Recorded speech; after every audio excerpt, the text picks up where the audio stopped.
The conference room on the 47th floor of Hargrove Pharmaceuticals was designed to intimidate. Floor-to-ceiling windows framed the Boston skyline like a painting of conquered territory. The mahogany table stretched 20 feet, polished to a mirror shine. Vincent Hargrove sat at its head, his silver-threaded hair perfectly combed, his $12,000 suit crisp, despite the chaos unfolding around him. But none of it mattered now. The board members stared at him, with expressions ranging from fury to disgust. The screens behind them displayed headlines that would have seemed impossible just 48 hours earlier. Pharmaceutical giant accused of clinical trial fraud. Hargrove empire crumbles as international deal collapses. Whistleblower exposes billionaire's corruption. Vincent's hands trembled against the table. He pressed them flat, willing them to be still, but his body betrayed him. Sweat gathered at his temples despite the climate-controlled air. His throat felt raw, as if he had been screaming for hours, though he had barely spoken at all. "You need to resign," said Margaret Chen, the company's chief legal officer. Her voice was cold, surgical. "Today, right now, before the federal investigation officially begins." Vincent opened his mouth to respond, but no sound emerged. For the first time in his 62 years, Vincent Hargrove had no words. The man who had built a $2.7 billion empire on the strength of his unshakable confidence could not form a single sentence. His eyes drifted to the window. Somewhere below, in the mailroom on the 3rd floor, Connor McAllister was probably sorting packages, humming to himself, completely unaware that he had just destroyed the most powerful man in Boston. A young man with Down syndrome who could barely read had brought down an empire with a single honest letter. Vincent's vision blurred. He thought about his grandfather's voice, gravelly and thick with an Italian accent, repeating the words that had shaped his entire life. "Your signature is worth more than gold, Vincenzo. More than gold." But what did that mean now? What was his word worth when it had been built on lies? "Vincent," Margaret's voice cut through his thoughts. "Did you hear me? We need an answer." He looked at her, then at the other faces around the table. People he had worked with for decades. People who had made fortunes because of him. And now they were looking at him like a disease they needed to excise. "How?" he whispered. The words scraped out of him. "How did this happen?" Nobody answered, because they all knew. They all knew exactly how it had happened. But that wasn't the worst part. The worst part was that Vincent knew too, and he would have to live with that knowledge for the rest of his life. The door to the conference room opened. Vincent's assistant, pale and shaking, stepped inside. "Mr. Hargrove, the FBI is in the lobby. They are requesting to speak with you immediately." The room fell silent. Someone gasped. Vincent closed his eyes. This was the end of everything. But it was also, though he did not yet know it, the beginning of something else entirely. 60 hours earlier, Vincent Hargrove's world had been unshakable. His mornings began at 5 o'clock sharp. No alarm necessary. His internal clock, honed by decades of discipline, woke him at the same moment every day. He would run 8 miles along the Charles River before sunrise, his breath forming clouds in the crisp New England air, his mind already cataloguing the day's battles. By 7 he was showered and suited, sitting in his study with a triple espresso and the Wall Street Journal. His townhouse in Beacon Hill was a monument to success. 4 stories of restored 19th century brick, filled with museum-quality art, and first-edition books he never read. The house was silent. It had been silent for 23 years, ever since his wife Catherine died of pancreatic cancer. Vincent told himself he preferred the silence. It allowed him to think, to strategize, to win. At 8, his driver collected him in a black Mercedes sedan. The commute to the Hargrove Tower took 17 minutes. Vincent used every second, reviewing reports on his tablet, firing off emails that made junior executives sweat. He was famous for his brutal efficiency. A single line from Vincent Hargrove could end careers or launch them into the stratosphere. He had built Hargrove Pharmaceuticals from nothing. His grandfather, Paolo Hargrove, originally Paolo d'Amore, had arrived at Ellis Island in 1926 with $8 and a fierce belief in the power of a man's word. He had worked as a janitor, then a factory supervisor, then a small business owner, repeating the same lesson to young Vincent every Sunday dinner. Your signature is worth more than gold. Vincent had internalized that lesson until it became his religion. His word was absolute. His contracts were ironclad. When Vincent Hargrove made a commitment, heaven and earth moved to make it happen. That reputation had built his empire. Banks trusted him. Investors fought for access to his deals. Competitors feared him, because he never, ever backed down. But somewhere along the way, honor had twisted into something else, something darker. Vincent no longer saw compromise as strength. He saw it as weakness. He crushed competitors not just to win, but to humiliate them. He fired employees for minor mistakes to send messages. When a biotech startup tried to compete in the oncology space, Vincent had buried them in lawsuits until they declared bankruptcy. When a former partner threatened to expose some questionable accounting practices, Vincent had leaked fabricated allegations about his personal life, destroying his reputation overnight. Vincent told himself these were necessary actions. The world of pharmaceutical giants was brutal. Mercy was a luxury he could not afford. His grandfather's words rang in his mind, justifying everything. Your word is absolute. Never bend, never break. But Paolo had meant something different. Vincent had forgotten that. Or maybe he had chosen not to remember. The company itself was a machine of intimidation. The Hargrove Tower rose 32 stories above downtown Boston, all glass and steel, reflecting the city back at itself. Inside, every floor was an ecosystem of anxiety. Employees worked 70-hour weeks. Performance reviews were quarterly and ruthless. Vincent's executive team called him the surgeon because of how cleanly he excised people from the organization. But Hargrove Pharmaceuticals produced results. They owned patents on 3 of the top-selling cancer medications in North America. Their research pipeline was legendary. Their stock price had quadrupled in a decade. Vincent sat on hospital boards, donated millions to medical research, and was regularly featured in Forbes and Fortune as an example of American business excellence. From the outside, it looked like success. From the inside, it felt like war, and Vincent liked it that way. He thrived in conflict. Every meeting was a battle to win. Every negotiation was an opportunity to dominate. He had no close friends, only useful contacts. He had no hobbies, only business. He had no vulnerability, only armor. His employees feared him. His competitors hated him. His board respected him, but nobody loved him, and Vincent told himself that was fine. Love was irrelevant. Results were all that mattered.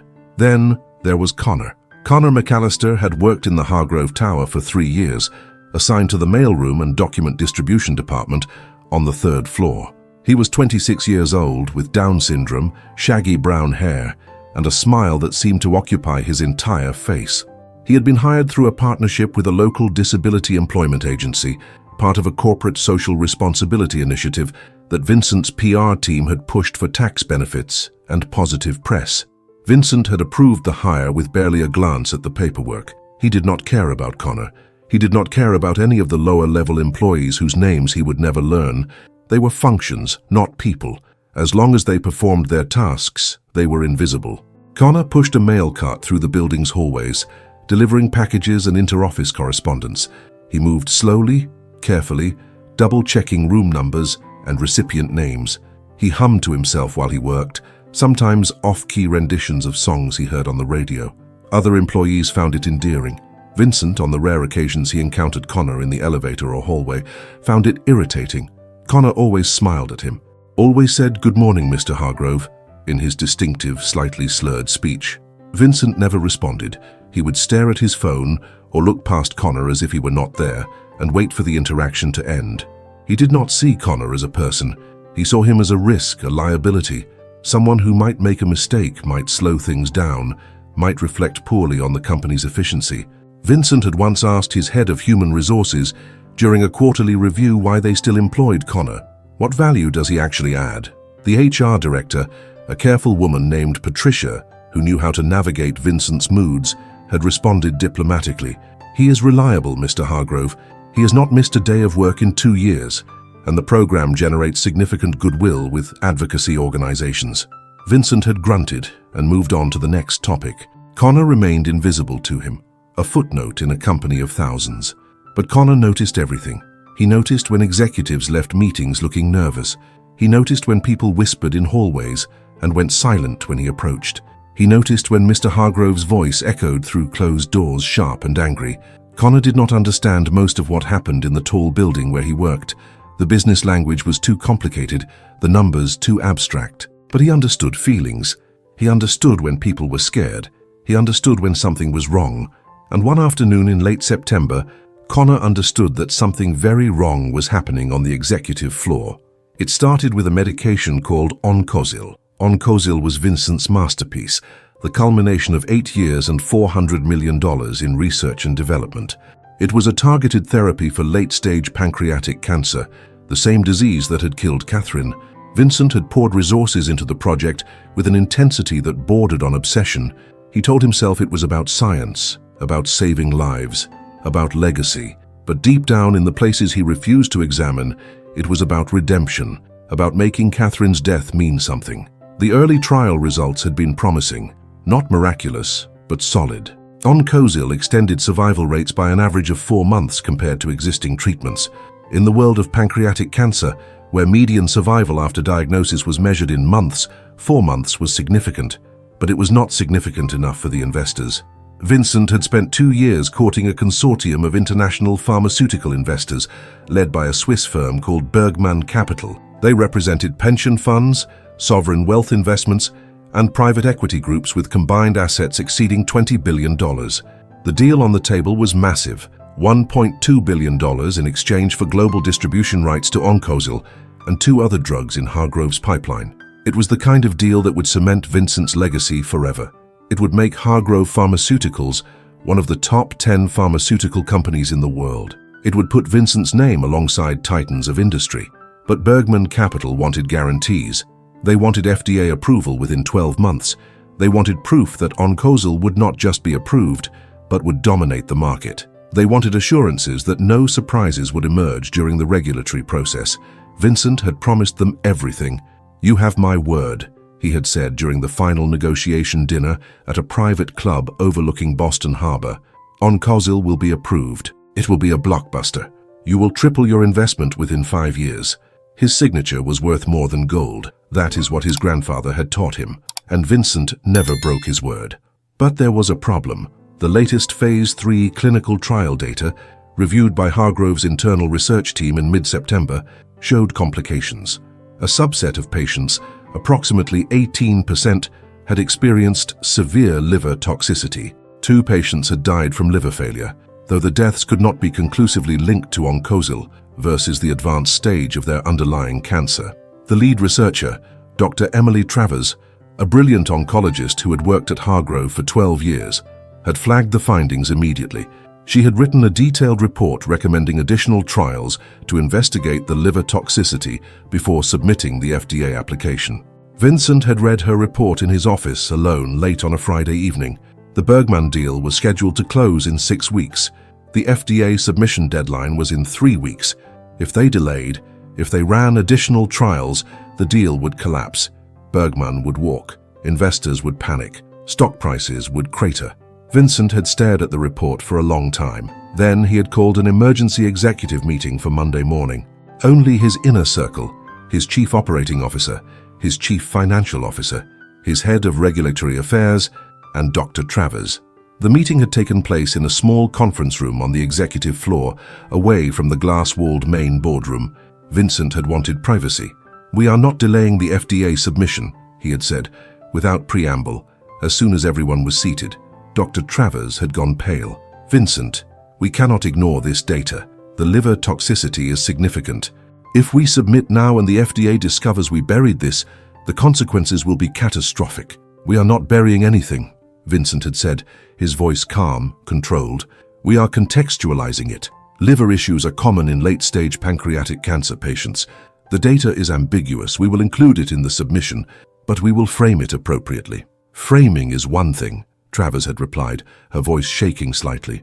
"But you are talking about downplaying a potentially lethal side effect. That is not framing, that is fraud." The room had gone silent. Nobody spoke to Vincent that way. Nobody questioned his decisions so directly. Vincent had leaned forward, his eyes hard. "Emily, I respect your scientific integrity, but you need to understand the bigger picture. If we delay, this company is finished. Thousands of employees lose their jobs. Patients who need Oncosil do not get access to it. The entire pipeline collapses. Is that what you want?"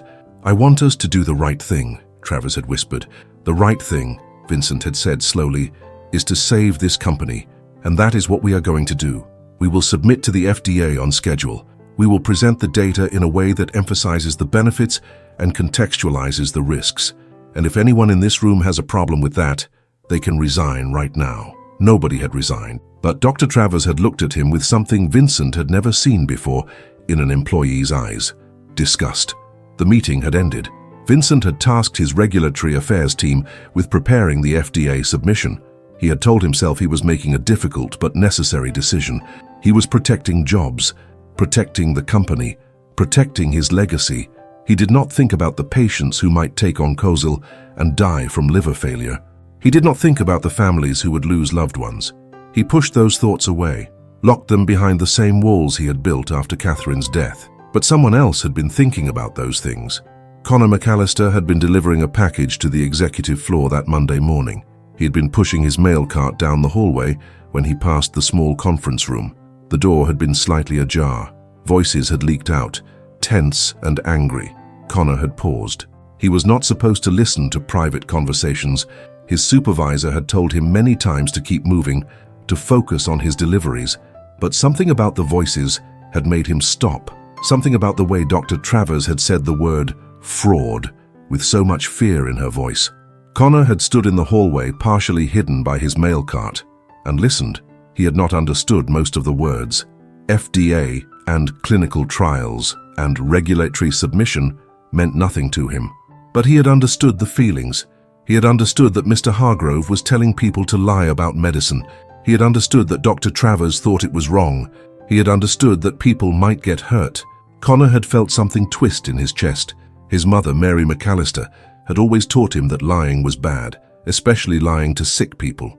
His uncle had died from cancer 3 years ago, and Connor remembered how scared and sad everyone had been.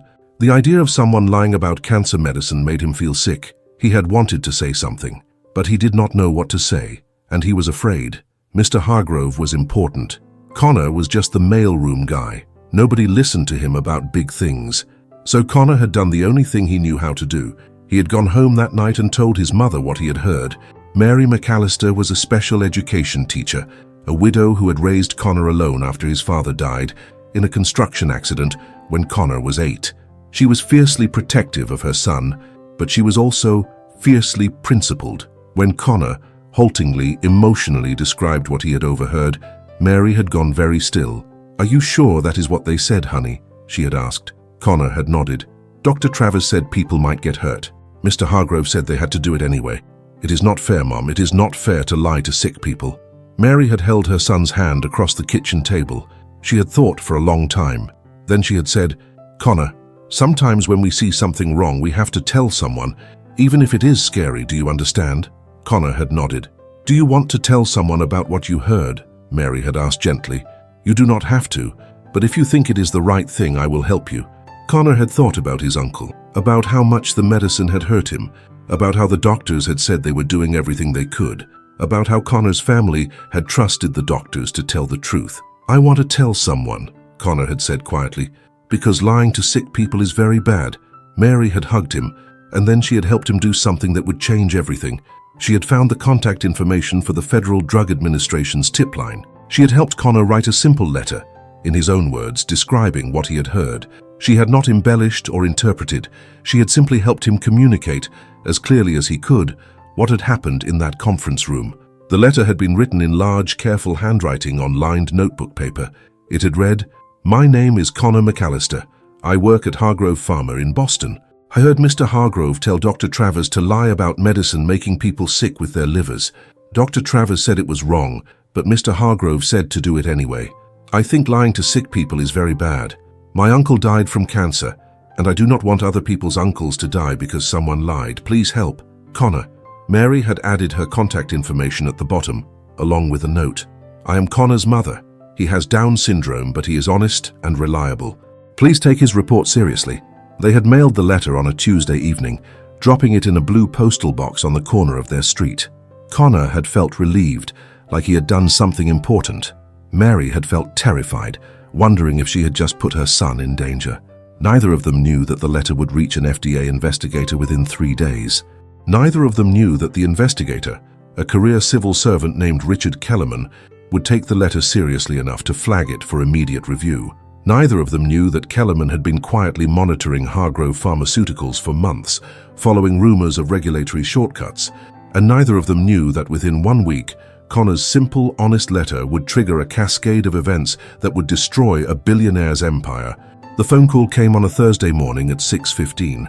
Vincent was in his study, halfway through his espresso scanning the morning news, when his personal cell phone rang. The number was marked unknown, which was unusual. Very few people had this number. Vincent frowned and answered. "Hargrove? Vincent, it is Klaus." The voice was tense, clipped with a Swiss-German accent. Klaus Bergman, the lead partner at Bergman Capital, calling at 6 in the morning Boston time, which meant it was noon in Zurich. "Klaus, good morning. What can I do for you?" "We are withdrawing from the agreement." Vincent's hand froze halfway to his mouth, the espresso cup suspended in air. "I'm sorry, what?" "We received information last night that the FDA has opened an investigation into your clinical trial practices, specifically regarding Oncosil. Our legal team has advised that we cannot proceed with any transaction while you are under federal investigation. The deal is terminated, effective immediately." Vincent felt the blood drain from his face. "Klaus, wait. What investigation?" "There has been no investigation. Who told you this?" "Our sources are reliable, Vincent. We have worked too hard to build our reputation to risk it on a partner who may be facing regulatory fraud charges. I am sorry. This is business. You understand." "Klaus, listen to me," Vincent said, his voice rising. "There is no fraud. We have done nothing wrong. This is clearly some kind of misunderstanding or competitor sabotage. Give me 24 hours to sort this out, and I will send you documentation proving everything is clean." "It is too late, Vincent. The board has voted. The decision is final. Our attorneys will be in touch regarding the termination clauses. Goodbye." The line went dead. Vincent stared at his phone. His heart was hammering against his ribs. An FDA investigation? Impossible. He would have been notified. Unless he dialed Margaret Chen, his chief legal officer. She answered on the first ring, her voice alert despite the early hour. Margaret never slept much. "Vincent, have we received any communication from the FDA? Any inquiries, subpoenas, anything?" There was a pause, a very long pause. "You do not know?" "Know what, Margaret?" "Vincent, I was going to call you in 30 minutes. I just received notification from our regulatory affairs team. The FDA Office of Criminal Investigations contacted us yesterday afternoon requesting all clinical trial documentation for Oncosil. They are citing a whistleblower report alleging manipulation of safety data." The espresso cup slipped from Vincent's hand and shattered on the hardwood floor. Brown liquid splashed across his Italian shoes. He did not notice. "Whistleblower," he repeated. The word felt foreign in his mouth. What whistleblower? Who would even have access to that information? The only people in that meeting were my executive team. "I do not know yet," Margaret said. "But Vincent, this is serious. The FDA does not open criminal investigations lightly. Someone gave them specific information, enough to trigger a formal inquiry. Get everyone into the office now. Every single person who was in that meeting with Travers. I want to know who leaked, and I want to know within the hour. Vincent, we need to focus on the legal response, not on internal. Do it, Margaret, right now." He hung up and immediately dialed his chief operating officer, then his CFO, then his head of regulatory affairs. Within 15 minutes, he had assembled an emergency meeting for 8 o'clock. Then he showered, dressed and drove to the office himself, too agitated to wait for his driver. His mind raced. Who had leaked? It had to be Travers. She had been the only one who objected. She had called it fraud to his face. She must have gone to the FDA. But how would she have had the courage? She had been with the company for 12 years. She had a family, a mortgage, a career to protect. Why would she throw all of that away? Unless she had not been alone. Unless someone else had put her up to it. A competitor, a disgruntled employee. Vincent ran through scenarios, each more paranoid than the last. By the time he reached the Hargrove Tower, his fury had crystallized into cold calculation. He would find the leak. He would destroy whoever had betrayed him. And he would prove to the FDA that Oncosil was safe, that the trial data had been properly reported, that this was all a misunderstanding blown out of proportion. The executive team assembled in the boardroom, looking nervous and confused. Dr. Travers was notably absent.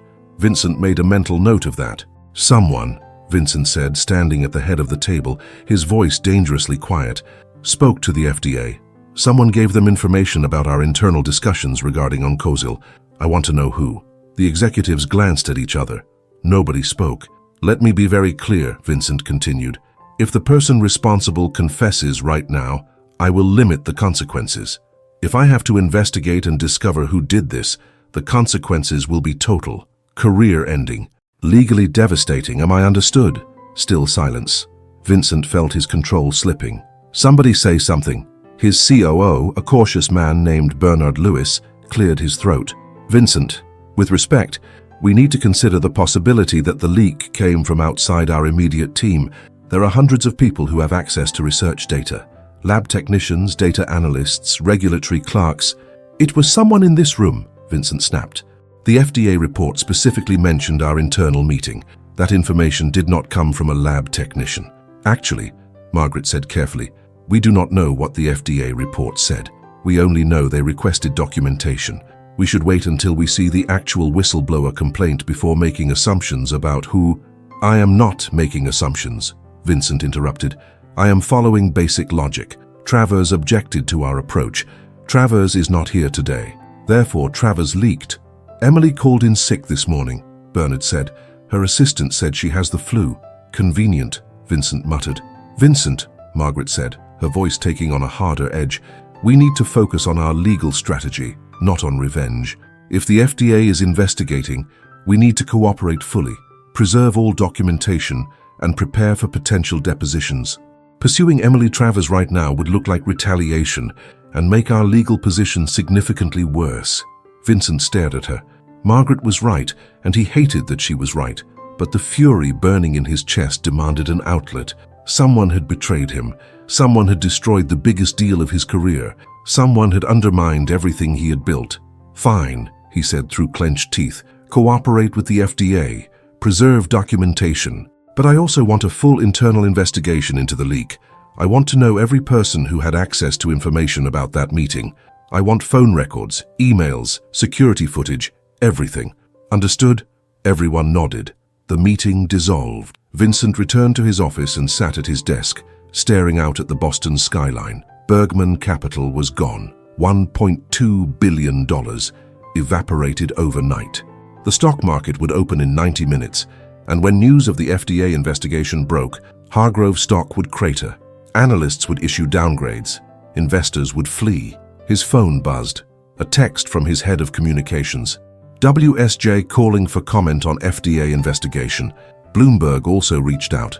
"Need guidance on messaging." So the press already knew. Of course they did. Whistleblower reports were supposed to be confidential, but nothing stayed secret in this industry. By noon, it would be headline news.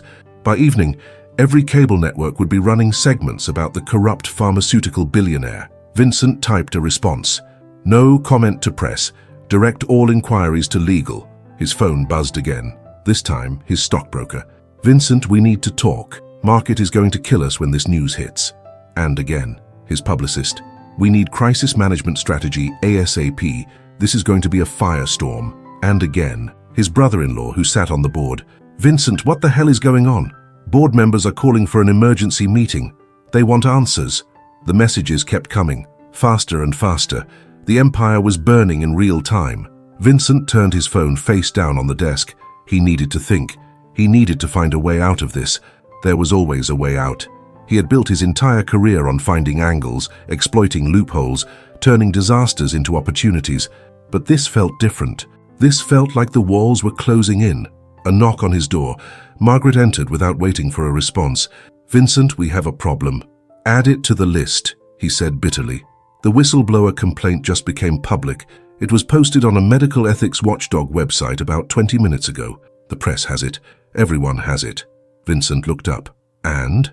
Margaret's face was pale. "Vincent, it was not Dr. Travers." "Then who?" She handed him a printout. Vincent took it, his eyes scanning the document.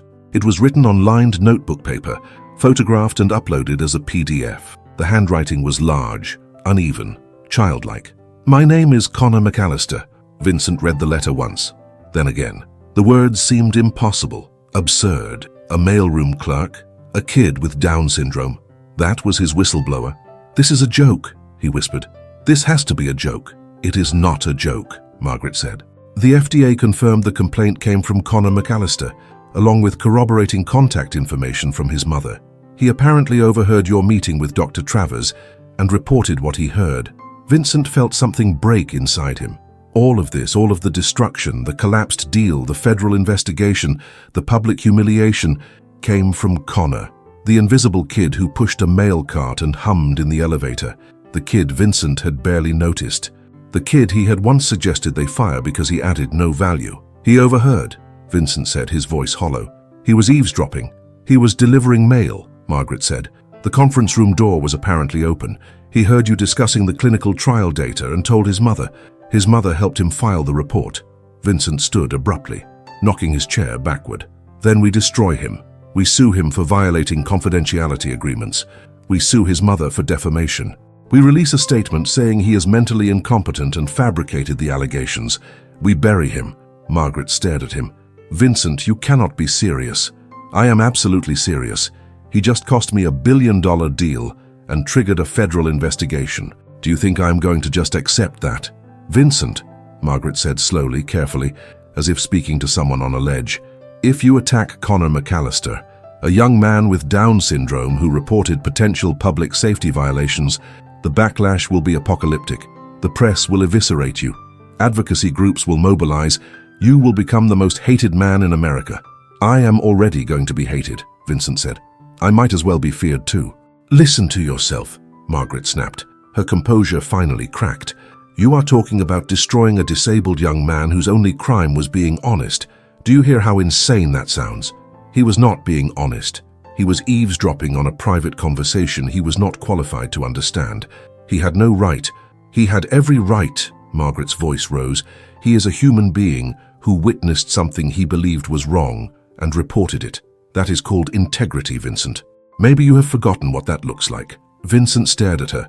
Margaret, his loyal legal counsel for 15 years, was looking at him with the same expression Dr. Travers had worn in that conference room. Disgust. If you pursue Connor McAllister, Margaret said quietly, I will resign, effective immediately, and I will make sure everyone knows why. She turned and walked out of his office, leaving Vincent alone with the letter still clutched in his hand. He looked down at it again. The careful, childish handwriting, the simple honesty of it. I think lying to sick people is very bad. Vincent crumpled the paper in his fist, and that was when the first camera crew arrived in the lobby downstairs, preparing for what would become a media siege that lasted for weeks. The story exploded across every news platform simultaneously. By mid-morning, Vincent's face was on the homepage of every major news website. CNN ran a Chiron, pharmaceutical billionaire accused of clinical trial fraud. MSNBC brought on a panel of medical ethics experts who dissected every aspect of the Oncosil case. Fox Business debated whether the FDA had overreached or whether Hargrove deserved criminal prosecution. But it was the human interest angle that captured the public imagination. Connor McAllister, the whistleblower with Down syndrome, became an overnight symbol of conscience and courage. Within hours, his story was trending on every social media platform. Thank You Connor trended on Twitter. A Facebook page called Connor McAllister is an American Hero gathered 50,000 followers in 6 hours. Disability rights organizations issued statements praising Connor's integrity. Medical advocacy groups called for criminal prosecution of Vincent Hargrove. Patient safety watchdogs demanded a full investigation of all Hargrove Pharmaceuticals' clinical trials. And the press camped outside the Hargrove Tower, waiting for Vincent to emerge. He did not emerge. He stayed in his office, watching the news coverage on a muted television screen, feeling the world collapse around him. His phone rang constantly. Board members, investors, attorneys, PR consultants. Everyone had advice. Everyone had demands. Nobody had solutions. The stock price plummeted 42% in a single day, the largest single-day drop in the company's history. Trading was temporarily halted twice due to volatility. By market close, Hargrove Pharmaceuticals had lost $3 billion in market value. Vincent's personal net worth had decreased by $1.1 billion. Numbers that would have once devastated him now felt abstract, meaningless. He was watching something larger collapse, something that could not be measured in dollars. His lawyers assembled a crisis team. They drafted responses, prepared statements, strategized legal defenses. But Vincent was not listening. He was thinking about Connor McAllister, He kept imagining the kid standing in the hallway pushing his mail cart, hearing words he probably did not fully understand, and still knowing, somehow, that what he heard was wrong. Connor had possessed something Vincent had lost decades ago, a simple, uncomplicated sense of right and wrong, and Vincent wanted to destroy him for it.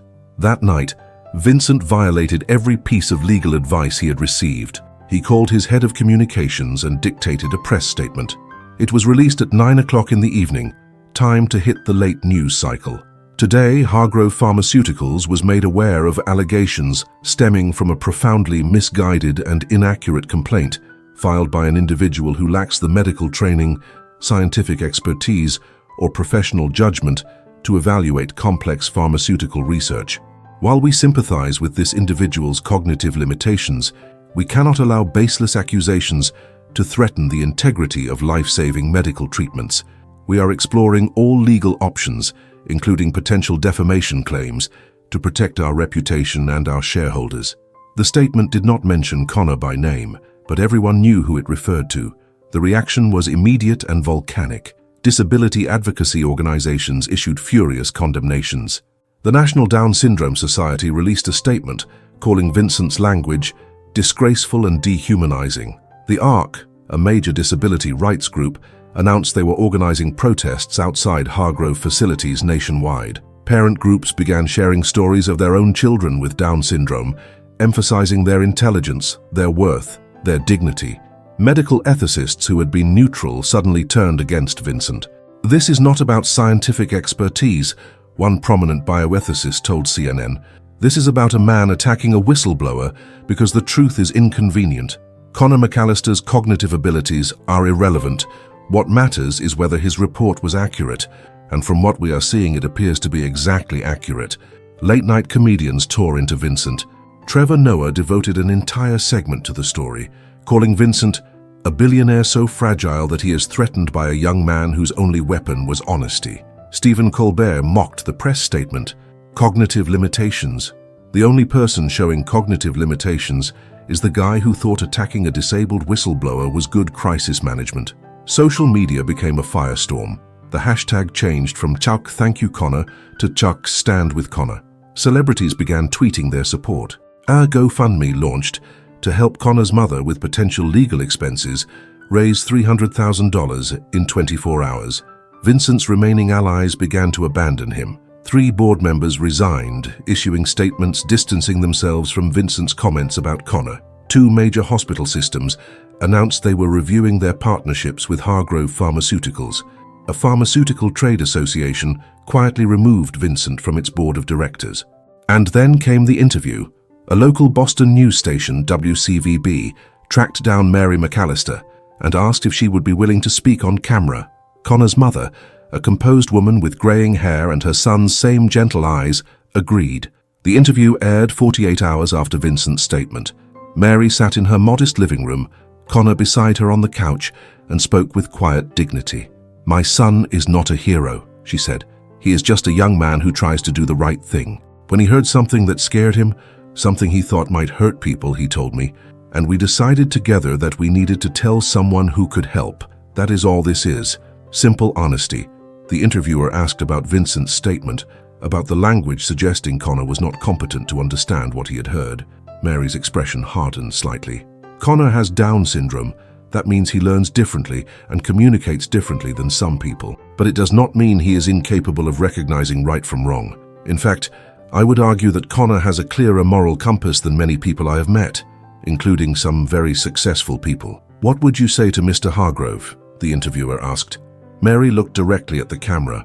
"I would say that success and money do not excuse cruelty, and attacking my son, trying to paint him as incompetent, is cruel. Connor did nothing wrong. He simply told the truth. If Mr. Hargrove has a problem with that, then perhaps Mr. Hargrove needs to examine what he is really afraid of." Then the interviewer turned to Connor. "Connor, do you understand why people are talking about you so much?" Connor nodded slowly.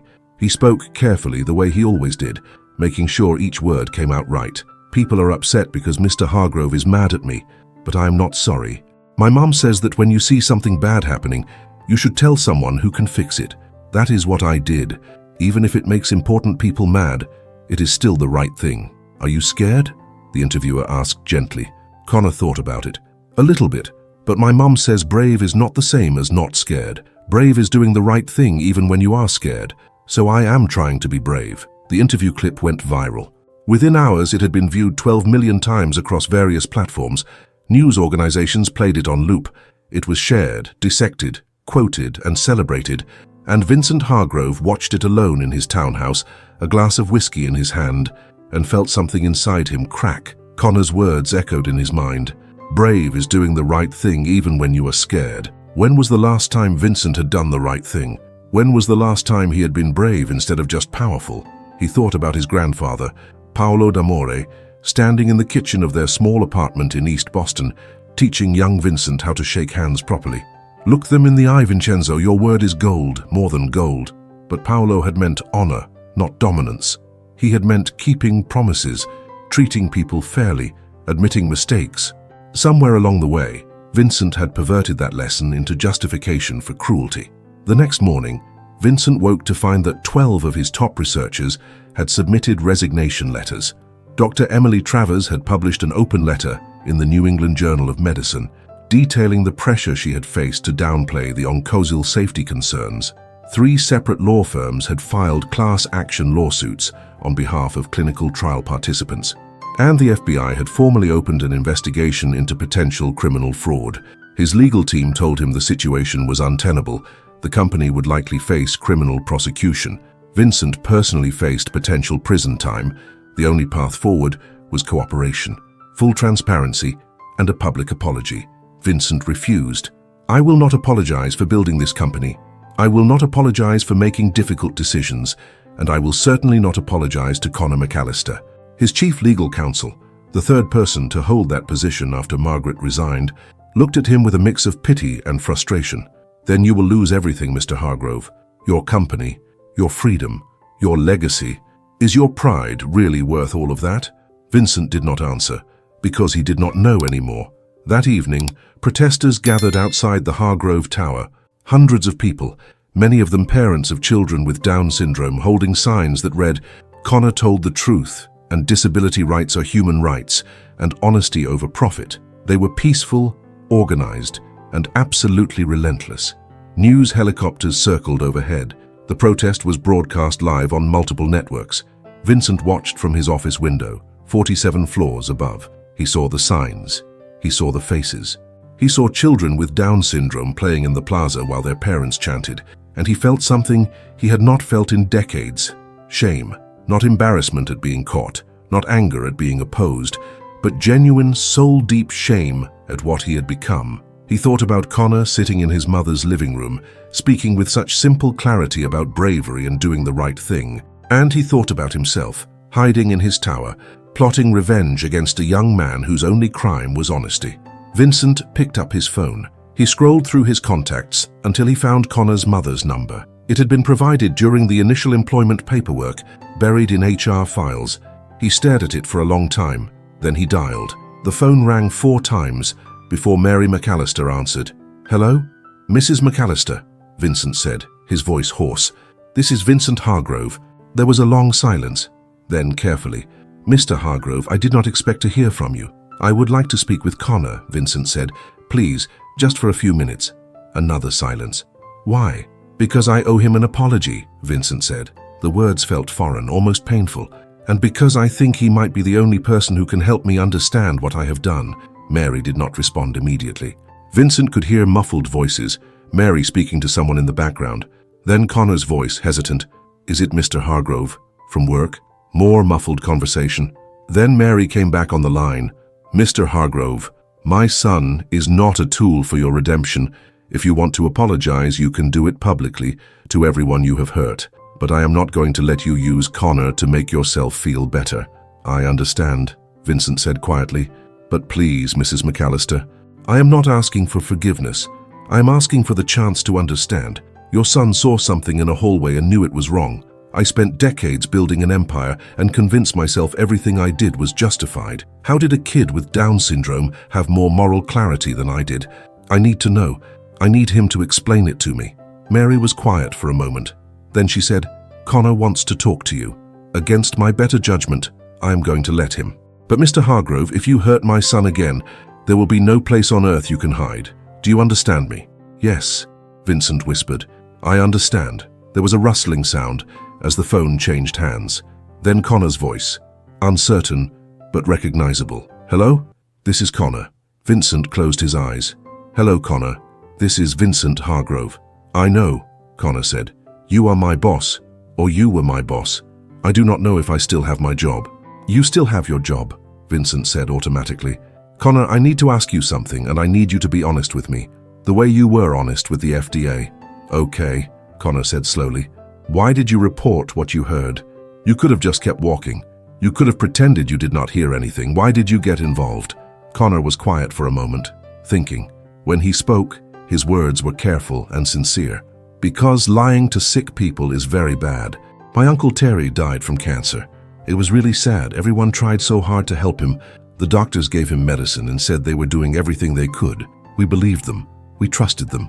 If someone had lied to Uncle Terry about his medicine, if they said it was safe when it was not, that would have been so wrong. So when I heard you telling Dr. Travers to lie about the liver thing, I knew it was wrong. Even if I did not understand all the big words, I understood that part. You do not lie to people when they are sick and scared." Vincent felt tears burning behind his eyes. "But you were scared. You said in your interview that you were scared. So why did you do it anyway?" "My mom always says that being good is not the same as being comfortable," Connor said. "Sometimes doing the right thing is scary, but you still have to do it. Because if good people do not do hard things, then bad things happen. And I did not want bad things to happen to people like Uncle Terry." Vincent sat down heavily in his chair. His throat felt tight. "Connor, I called you incompetent. I said you did not understand what you heard. I tried to make people think you were not smart enough to know what you were talking about. Do you know what that means?" "Yes," Connor said quietly. "It means you were trying to make people not believe me. Because if people think I am too dumb to understand, then maybe they will not listen to me. I know people do that sometimes. It makes me sad. But it does not make me wrong." "You are right," Vincent said, his voice breaking. "It does not make you wrong. Connor, you were right about everything. The medicine was dangerous. I was planning to hide that. I was going to lie, just like you said, and you stopped me. You saved people's lives by telling the truth. Do you understand that? You are a hero." "I am not a hero," Connor said, echoing his mother's words. "I just did what anyone should do. The problem is that not everyone does it. Why did you want to lie, Mr. Hargrove? Did you not know it was wrong?" Vincent laughed, a bitter sound. "I knew it was wrong, but I convinced myself it was necessary. I told myself I was protecting the company, protecting jobs, protecting my reputation. I told myself that the ends justified the means, but I was really just protecting myself, my pride, my ego. I was too arrogant to admit I had made a mistake, and that arrogance almost killed people." "Oh," Connor said. Then, after a pause, "My mom says that saying sorry is really hard for some people, especially people who are used to being right all the time. Are you one of those people?" "Yes," Vincent whispered. "I am one of those people." "But you are saying sorry now," Connor said. "That is good. My mom also says it is never too late to start being better. Even if you made really big mistakes, you can still choose to be better tomorrow." Vincent wiped his eyes. "Connor, can I ask you one more question?" "Okay. You said your mother taught you that your word is important, that being honest matters. My grandfather taught me the same thing. He said your signature is worth more than gold, but somehow I forgot what that really meant. How did you remember? How did you keep that lesson when I lost it?" Connor thought about it for a long time. When he finally spoke, his answer was simple and devastating. "Because I do not have anything else. I am not rich like you. I am not important like you. I cannot do lots of things that other people can do, but I can be honest. I can be kind. I can try to help. My mom says that is enough, that being a good person is the most important thing anyone can do, even if they are not smart or strong or successful. So I try really hard to be good, because that is what I have. That is my signature." Vincent covered his face with his hand. He was crying now, silent tears running down his face. "Your signature is worth more than gold, Connor. More than anything I have ever built." "Are you okay, Mr. Hargrove?" Connor asked, concerned. "You sound sad." "I am sad," Vincent admitted, "but maybe that is what I need to be right now. Thank you, Connor. Thank you for being honest. And thank you for being brave. You taught me something I had forgotten. You reminded me what honor actually means." "You are welcome," Connor said. "Are you going to try to be better now?" Vincent thought about the question, about the FBI investigation, about the protesters outside, about the lawsuits and the collapsed deal and the ruined reputation, about the years of cruelty and arrogance and moral compromise, about all the ways he had justified hurting people in the name of success. And he thought about Connor, standing in a hallway, hearing something wrong and choosing courage over comfort. "Yes," Vincent said, "I am going to try. I do not know if I can fix everything I have broken, but I am going to try." "Good," Connor said. "That is really good, Mr. Hargrove. I think you can do it. Everyone makes mistakes. The important thing is trying to fix them." They talked for a few more minutes. Then Mary came back on the line and gently ended the conversation. Vincent sat in his office for a long time after, staring at nothing, feeling the weight of everything he had lost and everything he might still become. That night he drafted a statement, not a legal document vetted by attorneys, not a carefully calculated PR move, just truth. He sent it to every major news organization and posted it on his personal social media accounts, which had been dormant for years. It read, "My name is Vincent Hargrove and I owe the world an apology. For the past several weeks, I have been defending the indefensible and attacking the innocent.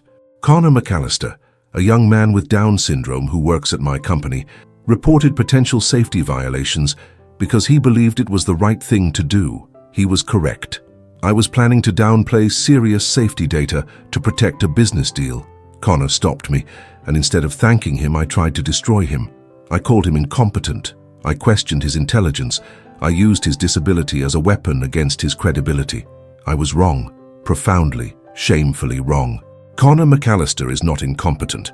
He is not a liability. He is not a simple person incapable of understanding complex situations. He is a young man with integrity, courage, and moral clarity that I lost somewhere along my path to success. He saved lives by telling the truth. I nearly cost lives by hiding it. I am cooperating fully with federal investigations. I am stepping down as CEO of Hargrove Pharmaceuticals. I am liquidating personal assets to establish a fund for patient safety advocacy and disability rights organizations. I am doing this not to rehabilitate my image, but because it is the right thing to do. And because Connor McAllister taught me that doing the right thing is more important than protecting yourself. I cannot undo the harm I have caused, but I can stop causing more. I can tell the truth. I can admit my mistakes. I can spend whatever time I have left trying to be the kind of person my grandfather hoped I would become. To Connor and his mother Mary, I am sorry. To the patients whose safety I compromised, I am sorry. To my employees whose trust I betrayed, I am sorry. And to everyone watching this story unfold, please do not let my mistakes diminish Connor's courage. He did something extraordinary. He told the truth when it was hard. He stood up when it was scary. He reminded all of us what real honor looks like. That is his legacy. Mine is a cautionary tale. Choose his path, not mine, Vincent Hargrove. He posted the statement at 2 in the morning. Then he turned off his phone, poured the rest of his whiskey down the sink, and slept for the first time in weeks. The statement changed everything. By morning, the tone of the news coverage had shifted. There was still anger, still criticism, still calls for legal accountability, but there was also surprise. And a cautious, skeptical hope that maybe, just maybe, something real was happening. Vincent did exactly what he promised. He resigned as CEO within 48 hours. He cooperated fully with federal investigators, providing documents, testimony, and complete transparency about his decisions regarding Oncozil. He liquidated a substantial portion of his personal holdings, over $300 million, and established the Connor McAllister Fund for Patient Safety and Disability Advocacy. The fund was structured to be independent of his control. Mary McAllister was invited to serve on the board. She accepted cautiously after consulting with Connor. The Oncozil drug was withdrawn from the FDA approval process. Additional trials were ordered to investigate the liver toxicity concerns. Dr. Emily Travers was brought back as an independent consultant to oversee the new research, with full authority to halt the project if safety could not be established. The company itself faced years of legal battles, class action lawsuits, federal penalties, restructuring. Vincent's personal assets were frozen pending the outcome of criminal investigations. He moved from his Beacon Hill townhouse to a modest apartment in Cambridge. He sold his art collection, his vintage car collection, his vacation properties. He stripped away everything that had defined him, and in the empty space that remained, He started to rebuild something different. Vincent began volunteering at a local disability advocacy center. At first, the staff was suspicious. They thought it was a publicity stunt, a way to manipulate his image before trial. But Vincent kept showing up, week after week, doing unglamorous work, helping with administrative tasks, listening to parents talk about their struggles navigating systems that were not built for their children. He started attending support groups for families affected by corporate malfeasance. He sat in circles with people who had lost loved ones to unsafe products, to corner cutting, to profit over people decisions. He listened to their stories. He did not defend himself. He did not make excuses. He just bore witness to the harm people like him had caused. One evening, at a support group meeting in a church basement in Dorchester, a woman named Angela stood up to share. Her son had died during a clinical trial for a different pharmaceutical company's drug. The company had hidden adverse reactions. By the time the truth came out, her son was gone. Angela cried as she spoke. The group sat in respectful silence.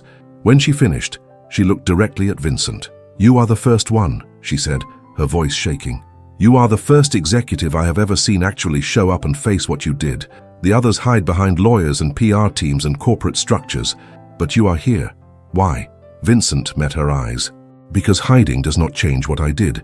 And I am tired of being the kind of person who hides. Your son deserved better.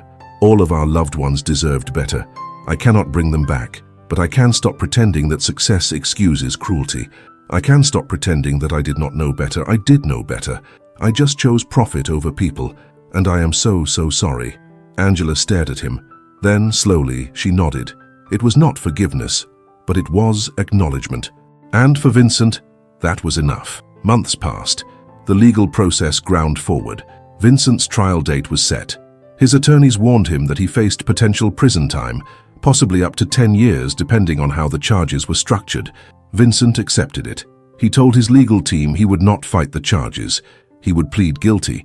He would accept whatever sentence the court deemed appropriate. "You are giving up your life," one of his attorneys said, incredulous. "You could fight this. You could argue that you were acting on advice of counsel, that you did not intend to harm patients, that the liver toxicity data was ambiguous. You could win. Winning is not the point," Vincent said quietly. "Accountability is the point." During this time, Vincent asked Mary McAllister if he could meet with Connor again, not for a phone call, in person. She was hesitant, protective, but Connor wanted to see him. So they arranged a meeting at a coffee shop in Connor's neighborhood, neutral territory, where Connor felt comfortable. Vincent arrived early. He wore jeans and a simple sweater, no suit, no trappings of power. When Connor and Mary walked in, Vincent stood, his hands shaking slightly. Connor smiled, that wide, genuine smile that seemed to light up his entire face. "Hi, Mr. Hargrove. You look different." "I feel different," Vincent said. "Thank you for agreeing to see me." They sat. Mary watched Vincent carefully, ready to end the meeting at any sign of manipulation or ulterior motive. But Vincent was just quiet, humble, present. "How are you doing?" Connor asked. "My mum says you got in a lot of trouble." "I did," Vincent said. "I am facing criminal charges. I might go to prison. I lost my company. I lost most of my money. I lost my reputation." Connor frowned, processing this. "That sounds really hard. Are you sad?" Vincent thought about it. "Sometimes. But mostly I am relieved." "Relieved?" Connor tilted his head, confused. "For years I was carrying around this weight," Vincent explained. "The weight of all my lies and shortcuts and cruelties. The weight of knowing I was hurting people, but pretending I was not. That weight was crushing me, and I did not even realize it until you forced me to see it. Now that weight is gone. Yes, I lost everything, but I also gained something. Peace. The ability to sleep at night. The possibility of becoming someone I can respect. That is worth more than money, Connor. You taught me that." Connor nodded slowly. "My mom always says that being rich in your heart is more important than being rich in your wallet.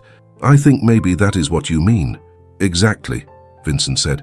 "Your mother is a wise woman, and you are a wise young man." Mary spoke for the first time. "Mr. Hargrove, what do you want from us? Why did you ask to meet?" Vincent turned to her. "I do not want anything.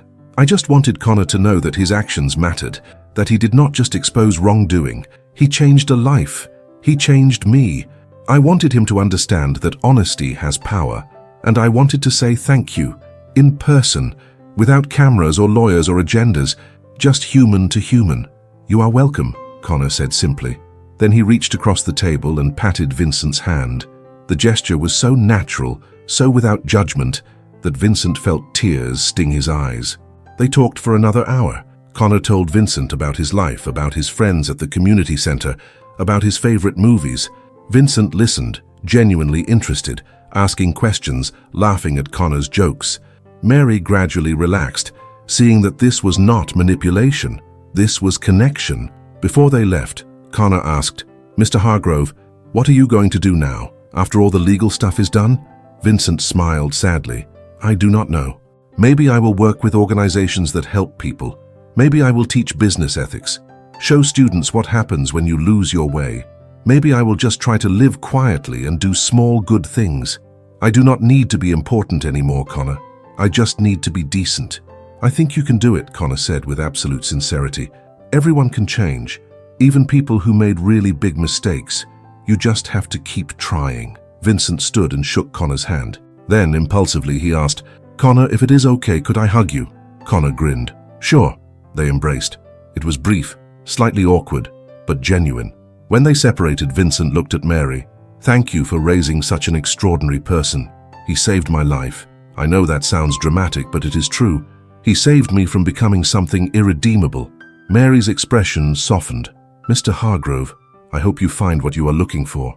I hope you find peace. But please understand that Connor is not your redemption project. He is a person with his own life, his own challenges, his own journey. He helped you, but that is not his purpose. His purpose is to be Connor, fully and completely himself." "I understand," Vincent said, "and I would never want to diminish him by making him about me. He is extraordinary exactly as he is." They parted ways. Vincent walked home through the streets of Cambridge, past college students and young families and elderly couples. Normal people living normal lives. For the first time in decades, he felt part of the world instead of above it. The trial came 6 months later. Vincent pleaded guilty to multiple counts of fraud, obstruction of justice, and violations of federal drug safety regulations. The prosecution recommended a 5-year sentence. The judge, a stern woman named Patricia Moreno, listened to testimony from victims, from advocates, from Vincent's own legal team. Then she asked Vincent if he wanted to make a statement before sentencing. Vincent stood. The courtroom was packed. News cameras captured every moment. He did not have notes. He just spoke from his heart. "Your Honor, I am guilty of everything charged. I knew what I was doing was wrong and I did it anyway. I prioritized profit over human life. I attacked a young man for telling the truth. I built an empire on arrogance and forgot what my grandfather tried to teach me about honor. I deserve whatever sentence this court imposes. But I also want to say something to Connor McAllister, who I know is watching this. Connor, you were right about everything. Thank you for being brave when I was a coward. Thank you for being honest when I was deceitful. Thank you for reminding me that integrity is not a weakness. It is the only strength that matters. I hope I can spend the rest of my life living up to the example you set. Your Honor, I accept full responsibility for my actions. I am ready for sentencing." Judge Moreno studied him for a long moment. Then she spoke. "Mr. Hargrove, this court has reviewed your case extensively. We have considered the severity of your crimes. We have also considered your unprecedented cooperation with investigators, your genuine efforts at restitution, and the testimony of numerous witnesses who describe a significant change in your character and behavior. While accountability requires consequences, justice also recognizes the possibility of redemption. Therefore, I am sentencing you to 3 years in federal prison, followed by 5 years of supervised release, during which you will be required to continue your advocacy work and community service. You will also be permanently barred from holding executive positions in pharmaceutical companies. Do you understand?" "Yes, Your Honor," Vincent said. "Thank you." He was led away. The media erupted. Some called the sentence too lenient. Others praised the judge's nuanced approach. But Vincent did not care about the debate. He was just relieved that the path forward was clear. 3 years later, on a cool October morning, Vincent Hargrove walked out of federal prison in Danbury, Connecticut. He was 65 years old. His hair was completely white. His face was deeply lined, but his eyes were clear. Mary and Connor were waiting for him in the parking lot. Vincent stopped when he saw them, surprise and emotion crossing his face. "You came?" "Of course we came," Connor said, beaming. You are our friend. Friends pick each other up." Vincent hugged them both, tears streaming down his face. "I do not deserve this. I do not deserve your kindness." "Deserving is not the point," Mary said gently. "Connection is the point. You did terrible things. You faced consequences. You changed. That matters. And Connor wanted to be here. So here we are." They drove back to Boston together. Connor chatted the entire way, filling Vincent in on everything he had missed. He had been promoted at work, now serving as a team leader in the mailroom. He had joined a Special Olympics basketball team. He had a girlfriend named Sarah, who also had Down syndrome. They were talking about getting an apartment together someday. Vincent listened, genuinely delighted by every detail. This was Connor's life, full and rich and meaningful. Not defined by the role he had played in Vincent's story, but by his own choices and dreams and relationships. When they reached the city, Vincent asked to be dropped off at the Disability Advocacy Center, where he had volunteered before his incarceration. The director, a woman named Patricia, who had been skeptical of him at first, greeted him with a warm hug.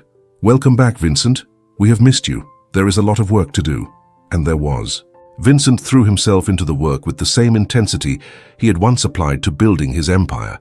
But this time, the work was about building people up instead of tearing them down. He helped families navigate insurance systems to access therapies for their disabled children. He advocated for inclusive employment policies at major corporations. He spoke at business schools about the dangers of prioritizing profit over ethics. He wrote a memoir donating all proceeds to patient safety organizations titled "The Price of Arrogance: How a Whistleblower with Down Syndrome Saved My Soul." The book became a bestseller, not because people wanted to celebrate Vincent, but because they wanted to understand how someone could fall so far and potentially climb back. Vincent did not paint himself as a hero. He painted himself as a cautionary tale. And he painted Connor as the real hero, the person whose simple honesty had changed everything. Connor, for his part, did not like being called a hero. He continued living his life, working his job, spending time with Sarah and his friends. He gave occasional speeches at advocacy events, always emphasizing the same message. Everyone can do the right thing. You do not have to be special or smart or important. You just have to be brave. And brave is not the same as comfortable. It is doing good things even when they are hard. On the 5th anniversary of the day Connor's letter had reached the FDA, a statue was unveiled outside the Boston headquarters of the National Patient Safety Foundation. It depicted a young man pushing a mail cart, head held high with an inscription at its base. Connor McAllister, who taught America that honor means telling the truth, even when the truth is inconvenient. May we all be so brave. The unveiling ceremony was attended by hundreds of people, patient advocates, disability rights activists, families whose loved ones had been harmed by corporate negligence, and Vincent Hargrove, standing in the back of the crowd, wearing a simple suit, watching quietly. Connor spoke at the ceremony. He was nervous, his hands shaking slightly, but his voice was strong. "I did not do anything special. I just saw something wrong and told someone. Anyone could have done that. But I think sometimes people do not tell because they are scared of what might happen. I was scared too, but I told anyway, and I am glad I did, because lying to sick people is very bad, and stopping lies is very good. If you see something wrong, tell someone, even if you are scared, especially if you are scared. That is what brave people do, and we all can be brave, all of us." The crowd applauded. Connor smiled, relieved to be done speaking, and went to stand with his mother and Sarah. Vincent watched from a distance, his heart full of a complicated mixture of pride and regret. Pride in Connor, regret for everything he had needed to lose before he could see what really mattered. After the ceremony, Connor spotted Vincent in the crowd and waved him over. "Mr. Hargrove, you came." "I would not miss this," Vincent said. "Connor, I am so proud of you. You have handled all of this with such grace." Connor shrugged. "I do not really understand why people think it is such a big deal. I just told the truth. That is what you are supposed to do." "That is exactly the point," Vincent said gently. "It should not be a big deal. It should be normal. But somewhere along the way we made truth complicated. We made it conditional. We made it negotiable. You reminded us that it is not. Truth is simple. Right is simple. We are the ones who make it difficult because admitting we are wrong is painful." Connor nodded thoughtfully. "My mom says that pain that makes you better is different from pain that just hurts. Like when I exercise, my muscles hurt, but that means they are getting stronger. Maybe admitting you are wrong hurts, but it makes you stronger too. Vincent smiled. Your mother is absolutely right. And yes, admitting I was wrong was the most painful thing I've ever done. But it was also the thing that saved me. You saved me, Connor. You and your honesty. Sarah, Connor's girlfriend, tugged on his sleeve. Connor, they have food inside. Can we go eat? Connor lit up. Yes. Mr. Hargrove, are you hungry? Do you want to come eat with us? Vincent hesitated. Then he realized he had spent too many years hesitating, too many years standing apart. I would love that, thank you. They went inside together. Vincent sat at a table with Connor and Sarah and Mary, eating simple food, listening to simple conversation about basketball games and work schedules and weekend plans, and he realized something profound. This was what wealth actually looked like. Not money, not power, not buildings with your name on them. This, connection, honesty, people who cared about each other, people who showed up, people who told the truth, even when it was hard. Connor had always been richer than Vincent. He had just been too arrogant to see it. The years that followed were quieter. Vincent continued his advocacy work. He never regained his wealth. He never regained his status. But he built something more valuable: relationships. Respect earned through consistency rather than fear. A sense of purpose rooted in helping rather than dominating. He stayed in touch with Connor and Mary, not constantly, not intrusively, but regularly. They had coffee every few months. They exchanged holiday cards. Vincent attended Connor and Sarah's wedding 3 years later, a joyful ceremony in a church decorated with sunflowers, filled with people who loved them. During the reception, Connor asked Vincent to dance. Vincent, who had not danced in decades, who had always been too self-conscious and too controlled, said yes. They spun around the dance floor awkwardly, both laughing, both happy. Mr. Hargrove, Connor said as they danced, I am really proud of you. You made really big mistakes. But you fixed them. You became a good person. That is really hard to do. Not everyone can do that. Vincent felt emotion tighten his throat. Connor, you are the reason I could do it. You showed me what I had lost. You showed me what mattered. I will spend the rest of my life grateful for that. You are welcome, Connor said simply. Then he grinned. But also you did the work. You chose to change. That was you, not me. I just told the truth. You did the hard part. Vincent realized Connor was right. The truth had created the opportunity, but Vincent had chosen to walk through the door. He had chosen accountability over defensiveness. He had chosen humility over pride.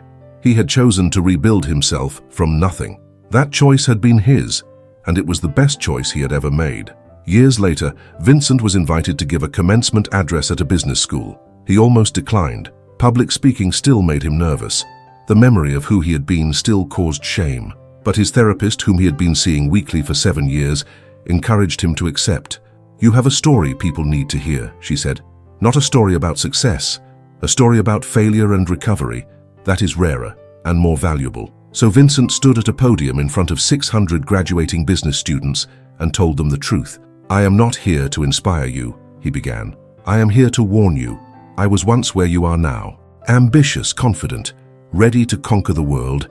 And I did conquer it. I built a multi-billion-dollar company. I became powerful and feared and respected, and I lost myself completely in the process.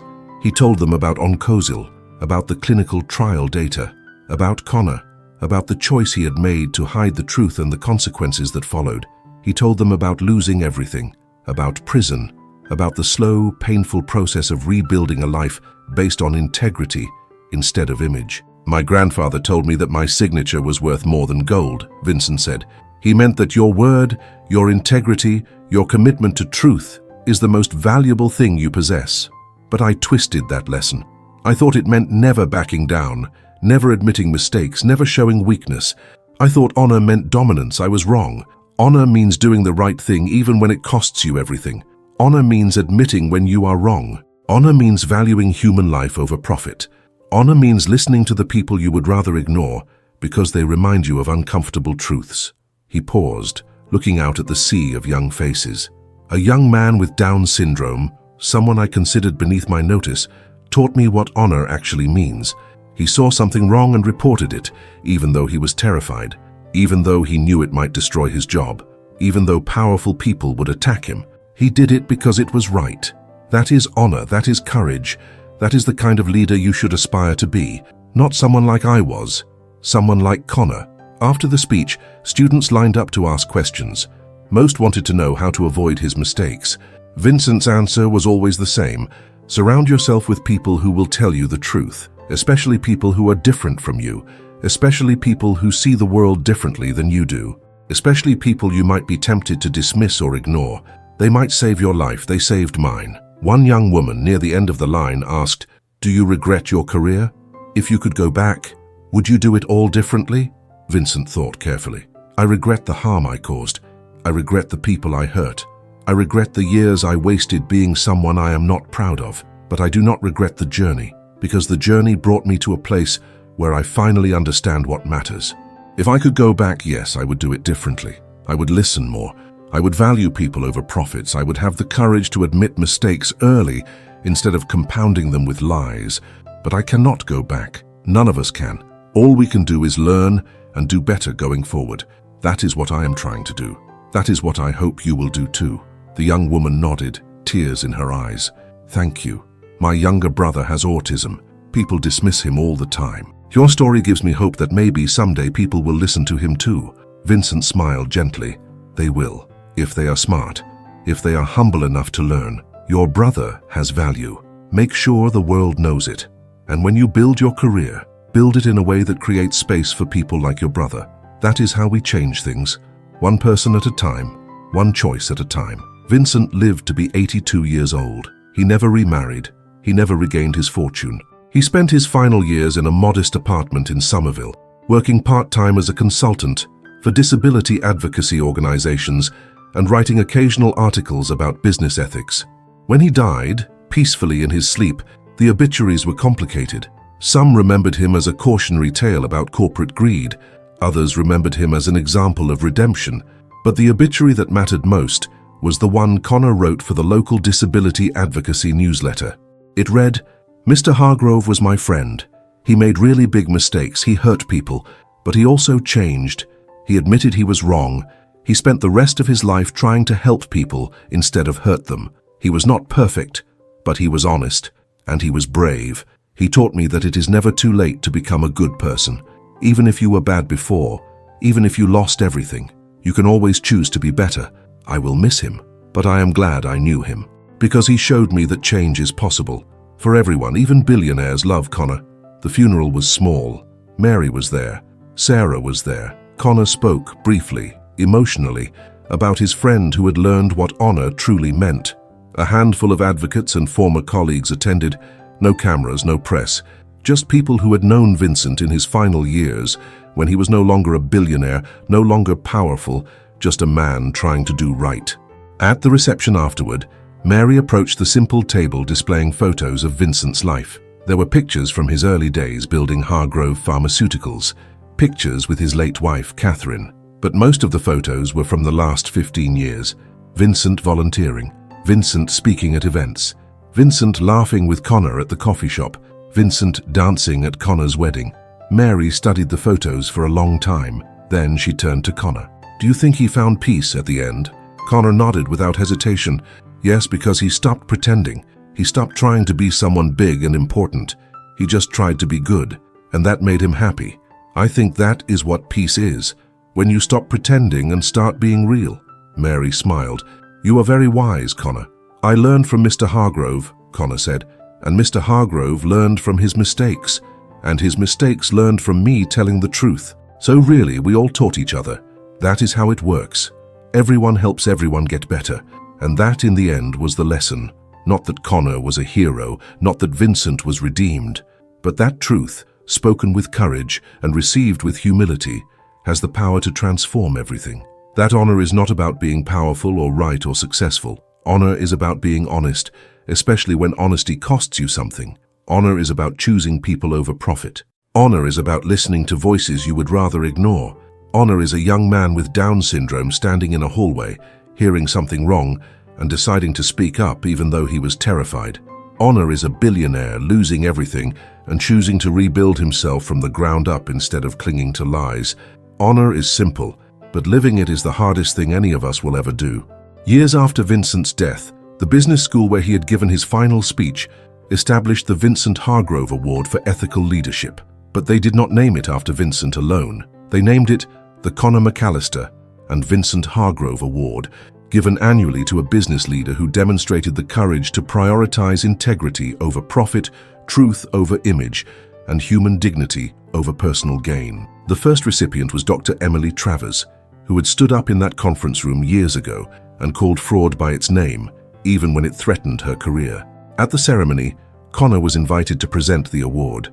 He stood at the podium, looking out at the audience, and said simply, "Mr. Hargrove used to be really successful, but he was not good. Then he lost everything, and he became good. I think being good is better than being successful. But the best thing is when you can be both. When you can be successful and good at the same time.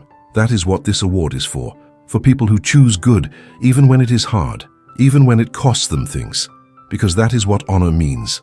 That is what bravery means. That is what we all should be. Thank you." The audience rose in a standing ovation. Conor smiled, a little embarrassed by the attention, and returned to his seat next to Sarah. He did not consider himself special. He had just told the truth. That was what you were supposed to do. But in a world where truth had become negotiable, where success was measured in dollars instead of dignity, where power mattered more than principle, Conor's simple honesty had been revolutionary. He had reminded America of something it had forgotten, that the most important signature you can leave on this world is not written in contracts or carved in buildings or measured in bank accounts. It is written in how you treat people, in whether you choose courage over comfort, in whether you tell the truth when lying would be easier, in whether you stand up for what is right, even when you are scared, even when you are small, even when the powerful tell you to be quiet. Conor McAllister's signature was worth more than gold. It was worth more than billions, because it was honest, because it was brave, because it reminded a broken man what honor actually meant. And in doing so, he changed not just one life, but countless lives. Every person who heard the story, every family who found courage in his example, every business leader who chose integrity over expediency, every child with Down syndrome who saw themselves reflected in a story of heroism and knew they mattered. That was Conor's legacy. Not that he destroyed a billionaire's empire, but that he built something better in its place. A reminder that we all have power. The power to speak truth. The power to choose right. The power to change the world, one honest word at a time, even when we are scared. Especially when we are scared. Because brave is not the same as comfortable. Brave is doing the right thing, even when it is hard. And in a world that desperately needs more bravery, more honesty, more honor, Conor McAllister showed us all what those words truly mean. Not power, not wealth, not success. Just simple, courageous, transformative truth. The kind of truth that changes everything. The kind of truth that saves lives. The kind of truth that reminds us all what it means to be truly, profoundly, beautifully human. That is honor. That is bravery. That is the signature worth more than gold. And it belongs to all of us if we have the courage to claim it.